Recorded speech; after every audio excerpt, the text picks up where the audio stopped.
ડભોઈ નગરના જનતાનગર નાકા પાસે આવેલ હજરત માસૂમ બાબાના ઉર્ષની ધામધૂમથી ઉજવણી કરાઈ।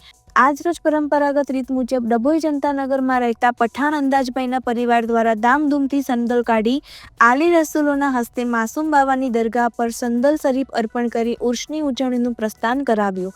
ડભોઈ નગર અને પંથકમાં કેટલાક વિસ્તારમાં અલ્લાહના વલીઓની દરગાહ આવેલ છે, જ્યાં સમયાંતરે મુસલમાની તારીખ પ્રમાણે તેઓના ઉર્ષની ધામધૂમથી ઉજવણી કરવામાં આવે છે।